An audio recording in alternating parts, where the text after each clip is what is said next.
안녕하세요. 오늘 뉴스레터의 주요 내용은 다음과 같습니다. 1. 80조 원. 2. FA50 폭탄 선언. 3. G20에서의 소란. KF21이 세 번째 비행에서도 안정적으로 하늘을 갈랐습니다. 여러 국가가 KF21의 성공을 숨죽이며 지켜보는 가운데 비공개로 진행된 3차 시험 비행에서 어떤 성능을 검증했는지에 대한 내용이 뜻밖에도 일본의 언론을 통해서 공개되었는데요. 한국과 대립하는 나라들은 KF21의 가공할 성능이 하나하나 증명됨에 따라 겁을 집어먹는 한편, 조만간 한국의 무기를 원하는 또 다른 큰손이 등장할 가능성이 수면 위로 떠올라 전 세계의 이목이 쏠리고 있습니다. KF21은 지난 7월 성공적인 초도 비행을 마친 후 군의 요구 성능을 충족하는지 검증하기 위해 시험 비행을 이어 나가고 있는데요. 초도 비행에서 KF21은 공대공 미사일 미티어의 더미를 탑재하고 날아올라 비행 성능과 함께 공대공 무기의 호환성을 검증한 바 있습니다. 미티어 공대공 미사일이 세계 최고 수준이다 보니 한국 전투기가 공중에 뜨는지만 구경하려고 했던 중국과 일본 등 주변 국가들은 생각지도 못했던 미티어의 형상이 KF21 기체 하부에서 나타나니 경악을 금치 못했죠. 그 후 2차 비행에서는 초도 비행에서 만약의 상황에 대비해 펴놓았던 랜딩 기어의 전개 수납 반복 실험을 진행했는데요. 이는 랜딩 기어 수납 과정에서 발생할 수 있는 와류 현상을 아이언버드로 철두철미하게 훈련한 파일럿의 실력과 안정적인 엔진 개통의 서포트로 완벽하게 컨트롤했다는 의의가 있었습니다. 이렇듯 KF21이 실험마다 성공적으로 그 성능을 증명하며 자랑스러운 모습을 보여주자 다음 비행 실험의 내용은 무엇이 될지 기대하는 사람들도 많았는데요. 아쉽게도 이번 3차 시험 비행은 비행장 주변 주민들의 소음 피해에 대한 양해를 구하는 문서 외에는 별다른 정보가 외부에 공개되지 않아서 많은 궁금증을 불러일으켰습니다. 그런데 이 3차 시험 비행에 대한 정보가 뜻밖에도 일본의 한 잡지를 통해서 공개되었다고 하는데요. 일본의 항공 잡지 제2윙즈의 기자 다케우치 오사모는 최근 발매한 2022년 10월호에서 KF21의 초도 비행과 KAI의 개발자들을 조명했습니다. KF21이라는 새로운 초음속 전투기의 탄생은 항공기 매니아들한테는 반가운 소식이었기 때문에 다케우치 역시 국적을 떠나 전투기를 자역으로 개발하는 한국을 진심으로 부러워했습니다. 그는 KF21의 외형으로 파악할 수 있었던 기본적인 스펙과 초도 비행의 상세한 경과를 다뤘는데요. 미티어 공대공 미사일과 조준장치 내장형 헬멧 JHMC-1을 탑재한 점이 특기할 만하다고 평가했습니다. 그리고 KAI의 홍보 담당자의 발언을 인용해 놀랍게도 공대지 무장의 탑재 실험이 실시되었다고 밝혔는데요. 아직 일반에 공개된 정보에는 그러한 내용이 없었기 때문에 이를 통해 베일에 쌓여있던 3차 비행 실험에서 검증한 성능이 공대지 무장 탑재 성능이었다는 점을 예상해볼 수 있죠. KAI의 홍보 담당자는 어떠한 공대지 무장을 탑재했는지 구체적인 종류를 밝히지는 않았지만 초도 비행에서 미티어 공대공 미사일의 모사체를 탑재하고 비행했던 것처럼 모종의 공대지 무장의 탑재 가능 여부 역시 비행을 통해 실험했고 말했습니다. 이 사실이 시사하는 점은 두 가지인데요. 첫 번째는 KAI 홍보 담당자가 밝히지 않았던 공대지 무장이 타우러스 순항 미사일 혹은 천룡1 가능성입니다. 타우러스 공대지 순항 미사일은 독일과 스웨덴이 공동 제작한 것으로 전장 5.1m, 중량 1.4톤의 거구이면서도 500km 이상의 사거리를 지녀 화력과 안전성을 동시에 챙길 수 있는 것이 특징입니다. 메피스토라는 별칭의 이중 판두를 탑재하면 강화 콘크리트 6m를 관통할 수 있어 범 길버스 퍼처럼 운용할 수도 있죠. 한국은 2015년부터 이 타우러스 순항 미사일을 도입해 와서 F-15K 전폭기에 탑재해 사용하고 있는데요. 정작 F-16에는 기술적인 문제로 통합이 지연되고 있고 한국 최대의 항공 전력인 F-35A는 지금도 운용 비용이 너무 비싸서 통합할 여력이 되지 않아 F-15K 외의 다른 항공기로는 쓰질 못하던 상황이었습니다. 이에 한국은 KF-21의 개발과 발맞춰 타우러스 미사일의 개량을 준비합니다. 타우러스의 기술을 이전받아 2030년까지 KF-21에 통합시킬 한국형 공대지 미사일 천룡을 만들기로 한 것인데요. 이번 3차 시험 비행에서 공대지 무장을 탑재했다는 것은 이 천룡의 개발 상황이 적어도 KF-21 탑재 실험이 가능할 정도까지는 진척되었다는 의미로 여겨집니다. 두 번째는 KAI가 이미 KF-21의 블락 1을 준비하고 있다는 점입니다. 노후화된 F-5EF와 F-4E를 대체하기 위해 투입되는 KF-21 블락 1은 공대공 전투 능력만을 갖춘 상태로 취역할 예정인데 3차 비행에서부터 이미 공대지 무장의 호환을 실험하고 있다는 점 때문인데요. 이는 더 강력한 성능으로 무장한 KF-21의 블락 1을 우리가 생각보다 더 빨리 만나볼 수도 있다는 것을 의미합니다. KF-21의 블락 2는 4.5세대를 넘어 5세대 전투기의 스펙을 갖추게 될 것이라고 KAI가 공언한 적 있는 바 한국은 6회공 어느 표적이라도 공격할 수 있고 완전한 스텔스 기능까지 갖춘 KF-21을 그리 멀지 않은 미래의 손에 넣게 될 수도 있습니다. 이렇듯 KF-21은 하늘로 날아오를 때마다 우리에게 새로운 기대감을 불러일으키고 있습니다. 그리고 앞으로의 시험 비행에서도 더 놀라운 모습을 보여줄 수 있을 것으로 보이는데요. 그 이유는 KF-21 개발의 주역이라고 할 수 있는 KAI의 수석 엔지니어 차재병 씨의 인터뷰에서 찾아볼 수 있습니다. 차 수석은 언론과의 인터뷰에서 KF-21 개발과 관련된 다양한 일화와 함께 향후 비행 실험에서 검증할 KF-21의 몇 가지 성능을 언급했는데요. 바로 고바등각 시험, 공중급유 시험, 무장 분리 실험 그리고 무장 발사 실험입니다. 바등각 시험은 저속 비행 고바등각 상태 즉 속도가 충분하지 않은 상태에서 기수가 들려 기체를 뜨게 하는 양력이 소실돼 조종력 상실 상태에 빠지는 우발 상황에서 항공기를 정상 회복해야 하는 위험한 시험입니다. 기본적으로 KF-21은 실속을 방지하는 디지털 비행 제어 기술을 채택하고 있지만 실속에 빠지게 되는 상황을 인위적으로 만들어서 시험을 시행하는 것인데요. 기체와 파일럿의 안전을 장담할 수 없는 매우 리스크가 큰 실험이지만 KF-21의 기동 성능과 안전성 확보를 위해 피해 갈 수 없는 길입니다. 공중급유 시험은 대형기인 급유기 엔진에서 분사되는 후류제트 와시에 의해 불안정한 상황에서도 항공기 자세를 안정되게 유지하는 비행 제어 기술이 관건입니다. 공중급유는 전투기의 작전 반경을 크게 늘릴 수 있어 장거리 작전에는 필수적인 과정인데 한국군 역시 공중급유 능력을 확보하고 있어 최근 호주에서 열린 피치 블랙 훈련에서는 처음으로 단독 공중급유 작전을 선보이기도 했죠. 공중급유 시험을 통해 KF-21 역시 이 공중급유를 안정적으로 받을 수 있는지를 테스트하는 것입니다. 무장 분리 실험은 여태까지의 시험 비행에서 무장의 탑재 성능을 확인한 만큼 그 무장을 안전하고 정확하게 분리할 수 있는지를 실험합니다. 그리고 내년쯤에는 드디어 더미가 아닌 실제 무장을 탑재하고 드론 표적을 향해 공대공 미사일 발사 실험을 진행하게 되죠. 공대공뿐만 아니라 다양한 항공 무장을 발사하는 실험이 진행될 내년을 위해 KAI는 지금도 항공전자 통합 시험을 시행하고 있다고 합니다. 사실 이렇게 KF-21이 하늘에서 그 성능을 하나하나 뽐내고 있는 것은 한국의 국산 무기가 하나 늘었다는 것 이상의 의미가 있습니다.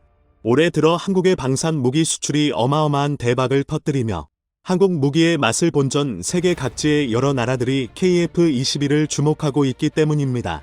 한국산 무기는 화력이 뛰어나고 운용 환경을 가리지 않으며 심지어 값까지 싸기로 유명합니다. 게다가 이러한 무기를 만드는 한국의 방산 기업은 무기 거래에서 매우 중요한 납기까지 철저하게 지켜내죠. 러시아의 우크라이나 침공으로 기존 무기 수출 강국들의 무기 생산분이 대부분 우크라이나에 빨려 들어가자 세계 각국의 무기 수요를 맞출 수 있는 나라가 한국밖에 남지 않았습니다. 한국은 이 기회를 살려 엄청난 양의 무기를 팔아 세계 5위권의 방산 수출국으로 경총 뛰어올랐습니다. 이렇게 한국 무기를 사서 써보니 값이 싸서 중국산 무기 정도의 성능을 기대했는데 한국산은 완전히 달랐던 겁니다. 그런 한국이 온 나라의 역량을 집중해서 전투기를 만들었다고 하니 한국산 무기에 대한 신뢰가 있는 나라들은 솔깃하지 않을 수 없는 것이죠. 그리고 그런 나라 중에는 사우디아라비아도 있습니다.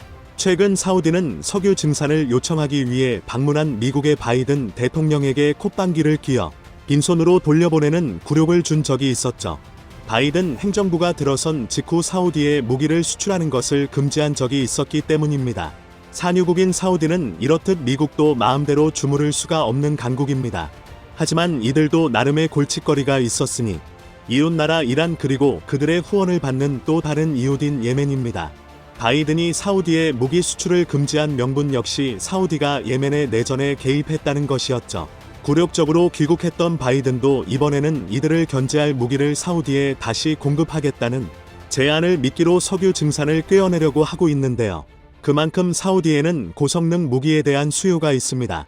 하나는 지난 3월 이들 사우디와 1조 원 상당의 품목 비공개 수출 계약을 체결한 적이 있고, 통선은 1,500억 원 규모의 탄약 공급 계약을, AIG 넥스원은 천공2를 필두로 한 요격 시스템 관련 820억 원 규모의 계약을 체결했습니다. 이렇듯 한국 방산 기업들은 이미 사우디의 거래에 물꼬를 터놓았죠. 사우디 역시 한국 무기의 품질을 높게 사 10월에서 11월 사이에 왕세자가 직접 한국을 방문할 계획을 세우고 있다고 합니다. 폴란드와의 20조짜리 방산 빅딜조차 뛰어넘는 초대규모 오일머니 거래가 기다리고 있는 것입니다. KAI가 예상하는 KF21 사업의 경제적 효과는 최소가 30조 원 이상이라고 합니다. 2017년 KAI의 무기체계 연구원이 분석한 바에 따르면 약 24조 4천억 원 이상의 생산 유발 효과와 5조 9천억 원의 부가가치 유발 효과가 기대되는데, 이는 블락 1 생산분 180대만을 기준으로 한 것이라고 하죠. 이에 더해 기술 파급 효과 규모는 49조 5천억 원, 일자리는 11만 개를 만들어내며 수출이 시작되면 더욱 천문학적인 이익을 볼 수 있을 것이라고 합니다. 방산 산업의 기들이 잘 닦여 있으니 잘 만든 전투기 하나가 이렇듯 큰 경제적 이득을 선물해 줄 수 있는 것입니다. 모쪼록 앞으로도 한국 방산이 더욱 빛나는 성과를 거둘 수 있기를 기원해봅니다.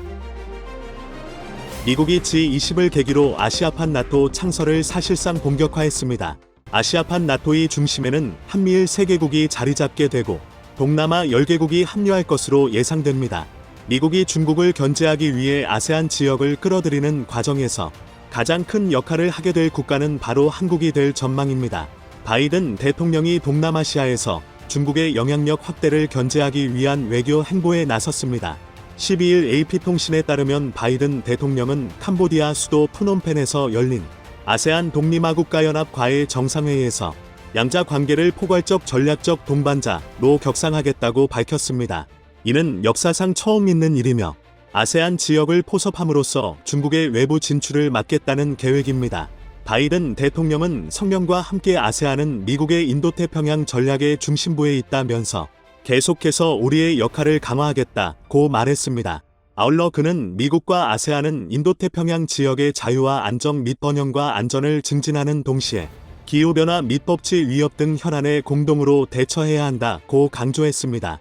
그러면서 남중국 해의 영유권 분쟁을 해결하기 위해서 아세안과 협력하겠다고 밝혔습니다. 현재 중국은 남중국해를 두고 동남아 국가들과 분쟁을 벌이고 있습니다. 이국이 이 문제에 본격적으로 나서겠다고 밝힌 것입니다. 하지만 문제는 미국 혼자서 중국을 상대하기란 불가능하다는 사실입니다. 단순 군사력으로만 보자면 미국이 중국을 압도하는 것은 사실이나 남중국해는 중국의 앞마당이고 미국에게는 머나먼 외지이기 때문입니다. 이를 해결하기 위해 미국이 선택한 것은 나토와 같은 새로운 군사적 동맹 체계입니다. 그리고 그 핵심에는 한국이 위치하고 있습니다. 먼저 한미일 정상은 13일 캄보디아 프놈펜에서 3자 회담을 열고 대북 확장 억제 강화를 위해 협력할 것이라고 밝혔습니다. 한미일 정상들은 회담을 통해 채택한 인도 태평양 한미일 3국 파트너십에 대한 프놈펜 성명에서 더욱 긴밀한 3국 연대를 공고히 해나가기로 했다고 밝혔습니다. 한미일 3국 정상이 포괄적인 성격의 공동성명을 채택한 것은 이번이 처음입니다. 3국 정상은 먼저 북한의 핵미사일 도발을 한 목소리로 강력히 규탄하며 안보리 결의에 따른 한반도의 완전한 비핵화를 위한 공약을 재확인한다고 말했습니다. 이어 북한이 핵실험을 감행할 경우에 국제사회에 강력하고 단호한 대응에 직면하게 될 것이라고 경고했습니다. 바이든 대통령은 특히 대한민국과 일본에 대한 미국의 방위 공약은 철통 같다며 핵을 포함해 모든 범주의 방어 역량으로 뒷받침되고 있다고 강조했습니다. 아울러 대만 관련 기본 입장에 변화가 없다면서 대만 해협에서의 평화와 안정 유지의 중요성을 재확인한다고 했습니다. 겉으로는 북한을 겨냥하고 있지만 사실은 뒤에 있는 중국을 노리고 있다는 것을 우리 모두는 알고 있습니다. 실제로 한미일 정상의 공동성명 이후 중국에서는 아시아판 나토가 출범할 수 있다면서 경계의 목소리를 내놓고 있습니다. 중국 공산당 기관지인 인민일보 계열 글로벌타임스는 14일자 기사에서 이국이 자국의 전략적 목적을 위해 동맹국들을 결속시키는 데 박차를 가했지만 그것은 한반도 긴장만 고조시킬 것이고 미국의 이익을 위해서 중국과 대치한다는 측면에서 일본과 한국 간 이견이 커질 것으로 중국 전문가들은 보고 있다고 썼습니다. 나오닝성 사회과학원에 소속된 한반도 전문가 류차오는 글로벌타임스에 중국은 미국이 북핵 문제를 빌미로 한일 군사협력을 진전시키고 아시아판 나토 결성 계획을 실현하려 하는 것을 주시해야 한다고 말했습니다. 류차오는 이어 중국을 영내에서 봉쇄하기 위한 군사협력을 진전시키는 것이 한미일 공조와 미국의 한일 군사협력 촉진에 담긴 진정한 의도라며 동북아 안정과 평화에 심각한 영향을 미칠 것이라고 주장했습니다. 글로벌타임스는 또 한미일 정상회담이 대북 압박 강화로 연결될 수 있다면서 앞으로 있을 조치들이 불길을 더욱 부채질할 것이라는 양시위 중국국제문제연구소 선임연구원의 예상을 전했습니다. 이런 가운데 지난달 대만 해역 상공에서 사흘간 미국과 중국의 군용기 400여 대가 비행한 것으로 알려졌습니다. 14일 대만 언론은 군 소식통을 인용해 지난달 대만 동부 해역 상공에서 3일 동안 밤낮으로 미국의 공군 F-16 전투기와 해군 F-18E 전투기 100여 대가 비행했다고 보도했습니다. 같은 기간 중국군의 수호위 수-35 전투기와 훔 H-6K 폭격기 등 300여 대도 비행했습니다. 대만군의 한 관계자는 미군 F-16 전투기가 미국병 괌의 앤더슨 공군기지에서 이륙한 것으로 보인다면서 공중급유를 통한 장거리 공격 훈련을 테스트한 것 같다고 말했습니다. 이어 미군이 이번 훈련을 통해 중국군의 대처 능력과 중국 군용기의 능력과 한계점을 시험한 것으로 보인다고 덧붙였습니다. 앞서 우자오세 대만 외교부장은 지난달 말 영국 BBC와의 인터뷰에서 대만 방공식별구역 ADIZ를 진입한 중국 군용기가 2020년에는 380대, 2021년 972대였지만 올해는 현재까지 1000대를 넘어서 대만에 대한 중국의 무력 위협이 심화하고 있다고 밝혔습니다. 그는 또 중국이 오키나와 대민 필리핀 물라카 해협을 잇는 제1도련선을 계속 돌파해 태평양 지역까지 진출하려 한다고 말했습니다. 실제로 최근 중국은 엄청난 속도로 해군력을 확장하고 있습니다. 미국이 한 해 2-3척 건조하는 대형 방공 구축함을 동시에 5-6척씩 건조하는가 하면 호위함급 무장을 갖춘 초기함을 10척씩 찍어내고 있습니다. 중국이 이처럼 해군력을 확장하는 이유는 태평양 지역에서 미국을 꺾고 팍스 시니카 팩스 시니커, 즉 중국 중심의 패권 질서를 구현하기 위해서입니다. 중국이 바다를 접한 주변 국가를 평정하고 더 나아가 태평양에서 미국을 꺾으려면 강력한 해군군력 건설이 필수 조건입니다. 이를 위해 중국은 최근 10년간 무서운 속도로 군사력을 확대하고 있습니다. 미국도 이런 움직임을 예의주시하며 중국 해군을 저지할 전력을 구축하는 데 집중하고 있습니다. 군사력 증강에서 문제는 역시 돈입니다. 미 해군과 해병대 네메시스 시스템의 핵심인 NSM은 가격이 한 발에 220만 달러 약 31억 5천만 원, 공군 레피드 드래건의 LIASM은 한 발에 400만 달러 약 57억 원가 넘습니다. 비교적 구조가 단순한 육군 PRSM조차 한 발 가격이 151만 달러 약 21억 원에 달합니다. 미군이 이런 미사일을 수백 발씩 구매해 동중국해 남중국해 일대에 배치하면 분명 중국 해군의 수상함 전력을 견제할 수 있을 것입니다. 하지만 미국이 배치할 수 있는 미사일에 비해서 중국이 동원 가능한 함정 일수가 너무 많다는 것이 문제입니다. 중국 해상 전력은 정규 해군이 전부가 아니기 때문입니다. 가장 큰 문제는 중국이 민간 선박에도 무장한 민병 조직을 승선시키고 있다는 것입니다. 해상민병이라는 이름의 해군 보조 병력을 확충하고 나선 것인데 그 규모가 수십만 명으로 알려졌습니다. 중국은 주요 분쟁 해역에서 회색지대 전술을 구사하고자 퇴역 군인을 해상민병으로 대거 고용했습니다. 그 수는 75만에서 100만 명으로 추산됩니다. 최근 남중국해 분쟁에서 중국은 동시에 선박 200에서 300척을 동원해서 몇 주간 무력 시위를 할 정도로 해상민병 세력을 크게 강화하고 있습니다.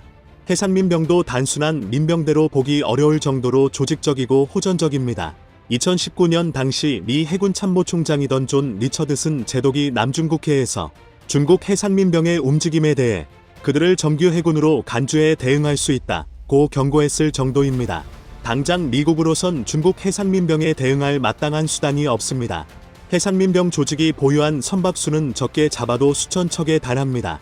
각 선박의 전투 능력은 정규 해군 전투함보다 크게 떨어져도 수백 척씩대 지어 물량 공세를 펴면 제 아무리 미군이라 해도 당해낼 재간이 없습니다. 미군이 발사한 미사일이 100% 명중하더라도 미사일보다 중국 선박이 더 많기 때문입니다. 그렇다고 해서 한 발에 수십억 원 하는 미사일을 수천 발씩 사들일 수도 없습니다. 한 척에 1억 원도 채 하지 않을 해상민병 선박을 잡으려고 수십억 원짜리 미사일을 쓸 순 없기 때문입니다. 미 공군 주도로 개발해 미 해병대가 대량 도입을 예고한 무기체계, 일명 퀵싱크는 바로 이런 과제를 해결하고자 등장했습니다. 미국이 야심차게 내놓은 신형 대한무기 퀵싱크,